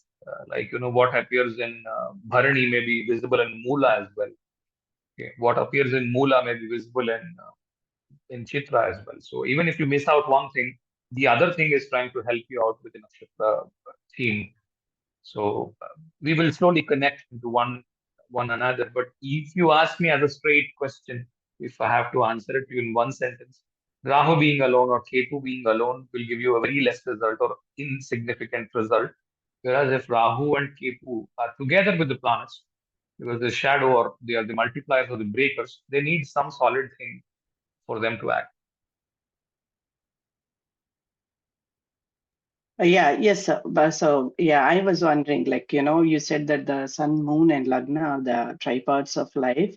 So, if the being because moon Cancer sign, it's obviously it makes some difference if some planets sit in the Cancer sign or Leo sign or in the lagna, they have some impact because they are our three main focal points.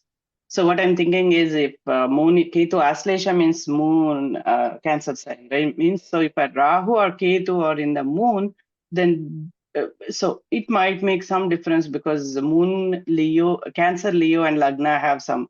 They contribute more to the native than remaining. So that's what I'm thinking. I'm not sure whether it will make any sense or not. Yeah, you're making some sense. Okay, now because there is Cancer, Rahu in the Cancer, assuming there's no other planet, now Moon becomes representing more Aslesha properties than, because Rahu is enhancing Aslesha. Just in case Rahu is in Aslesha, now Moon is more Aslesha than Moon is more Pushyami or Punarvas. Oh, okay, sir. Making sense. Yeah. Or in other words, if there is the cusp is falling in Pushyami and Rahu is in Aslesha, so it will be a mixture of Pushyami and Aslesha being working for Moon now. You have to mix the theme now. You have to blend the theme and then talk about moon. So moon is trying to represent the theme of Aslesha and also Pushyami, both. Just in case Pushyami is the cusp and Aslesha is the Rahu. Yeah, that means the significance increases, the weightage increases as you have more of Aslesha concerns. If this cusp is also the sign cusp is also in the Aslesha, and Rahu or Ketu, any of these Yes. shady planets are also in Aslesha, and the dispositor moon is also somewhere. And what are the other nakshatras that work along with this Aslesha that go hand in hand, sir? Just like Aslesha has some afflictions, I think Shravanam will affect, right? Or something in this. Yeah, Aslesha rules ears. So for each signification, one more nakshatra you can pick. Like, Aslesha ears, if you have afflictions for ears, then Shravana will afflict.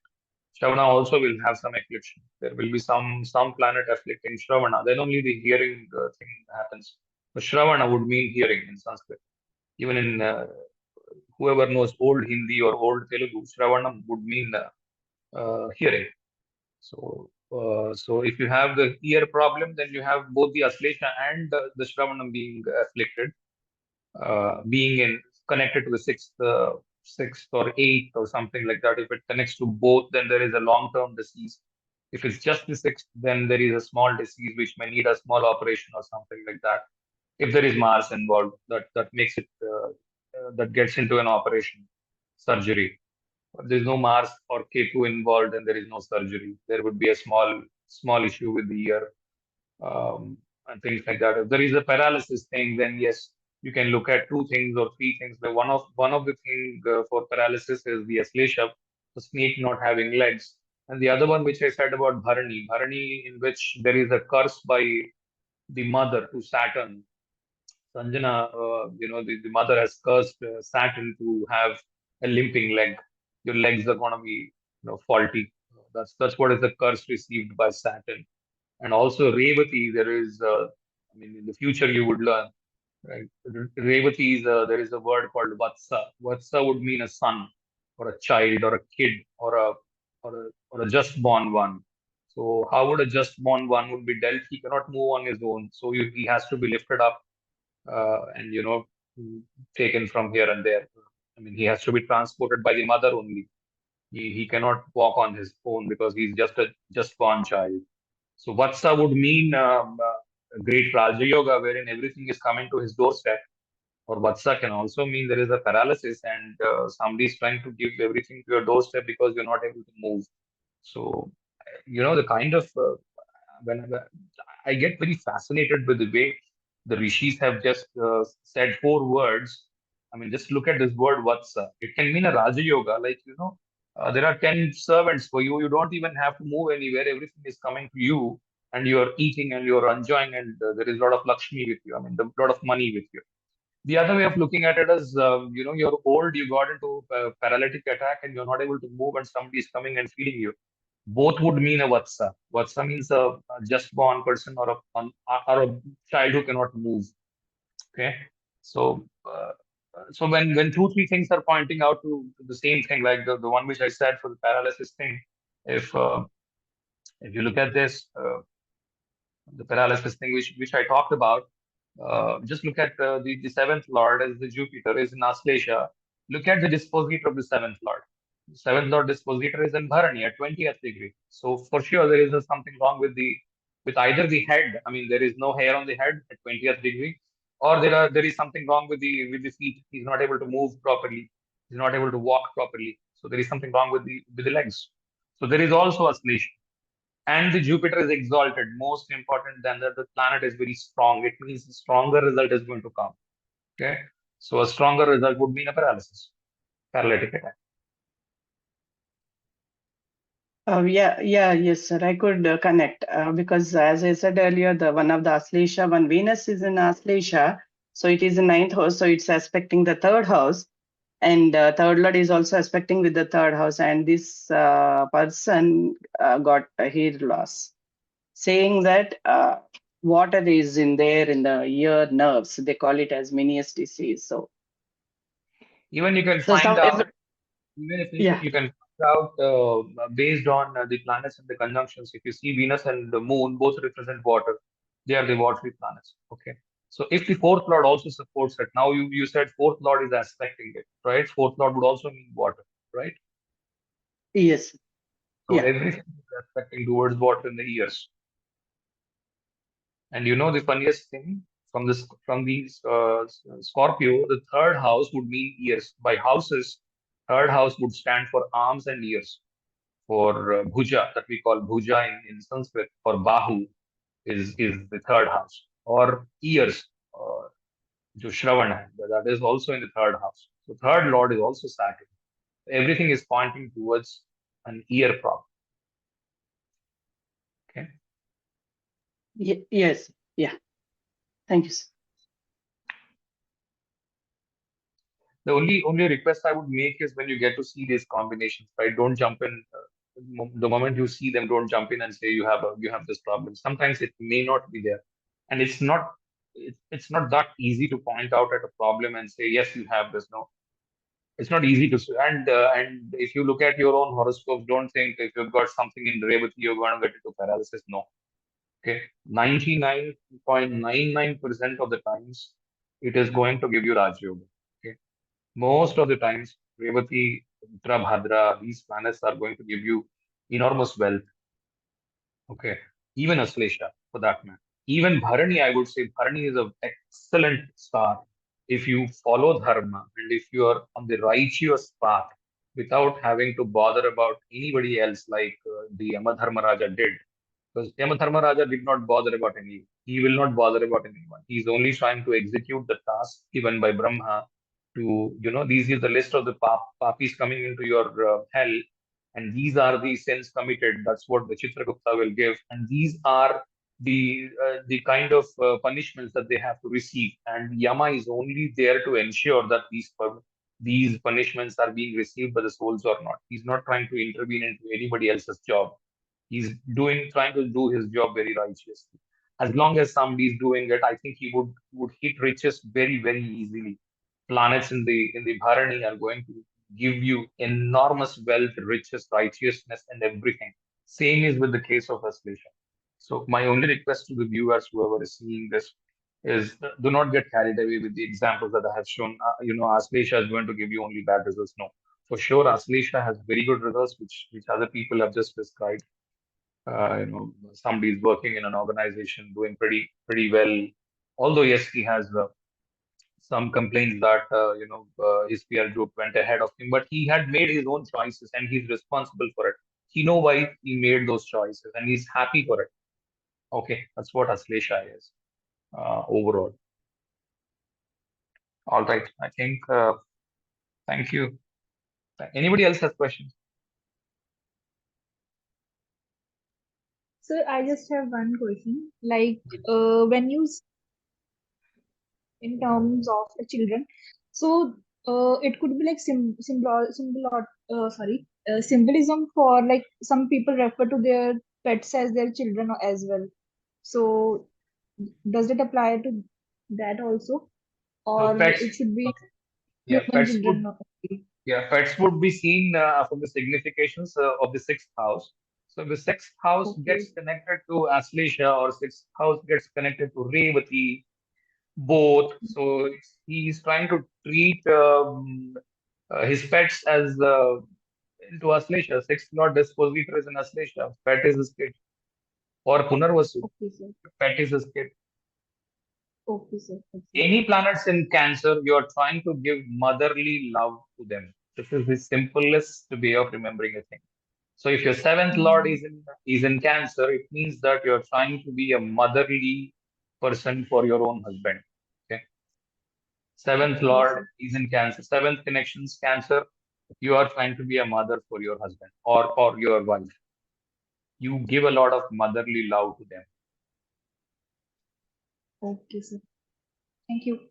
Six lord connections हैं आपके six lord connections are you seeing in the Cancer somewhere?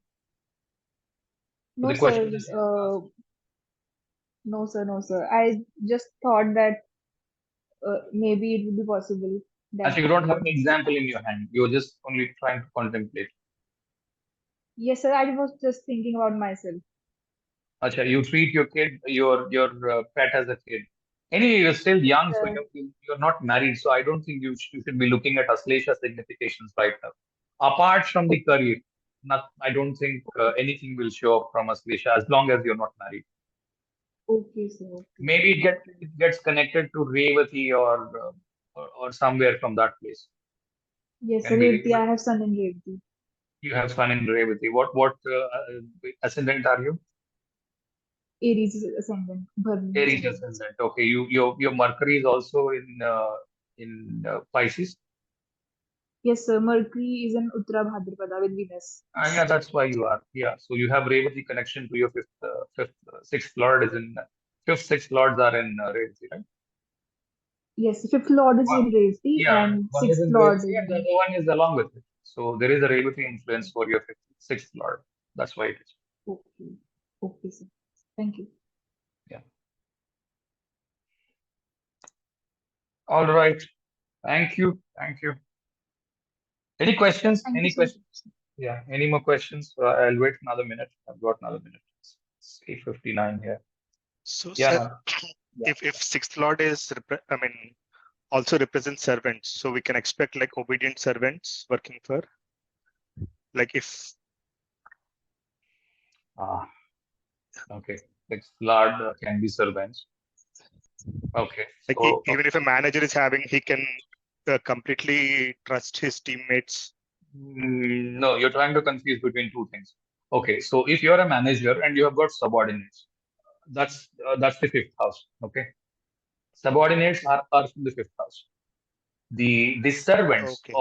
or the people who are trying to serve you tea, coffee, trying to clean your pantry, or somebody who's doing a menial job are from your sixth house.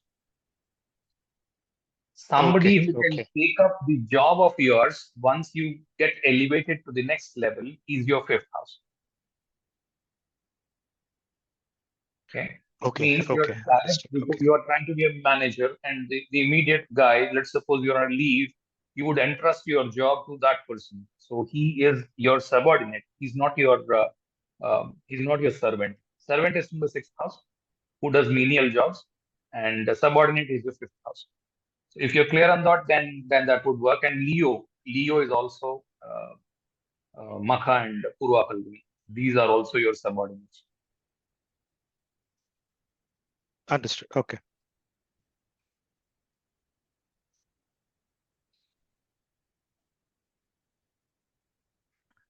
All right. Any more questions anybody has? Good. Thank Sir, you. is there any, Yes. Yes, sir, yes. Go ahead. Go ahead with the sir, question. is there any reason that why someone gets Aslesha Nakshatra as as their important planet? Like there should be some reason now that why someone got Aslesha as their major nakshatra or moon nakshatra or anything. Is there anything like that? Yes, there is always a reason for everything that lies in Mm, the previous lives. Okay. And I do not recommend that we should keep into the previous lives. Because that is one thing is you cannot prove. Let us suppose you approach me and I give you a reasoning of the last janma or the last life that you have lived. The only problem with this is there is no reason for you to believe. If I tell you 5 years before you were born in your family, somebody your mother bought a house. Okay. If I tell you, you can go back and cross check, right? You can ask your mother, yes, sir. did you buy a home? Mhm. You would get either yes or no. There cannot be yes no thing. But if I tell you there is something wrong with your past life, only I would make money. I don't know if you would be Mm, happy or not. So I don't get into such stuff which cannot be proved. I, I, I know a few techniques of understanding it, but I did not buy them a lot. okay, Although sir. I understood a few things, you can look at D60 chart from where you would Mm, understand what are your past deeds, past life deeds, no, and that's why people keep jumping into the D60 deities, looking at what they mm, have done in the past life. But first, understand what has to be done for this life. instead of jumping into the past life. Anyway, whatever happened, and you have the result in your hand. Let's suppose there is something wrong with the current life. More importantly, you have to correct what you have to do in this life rather than thinking, what did I do wrong in the past life? Okay.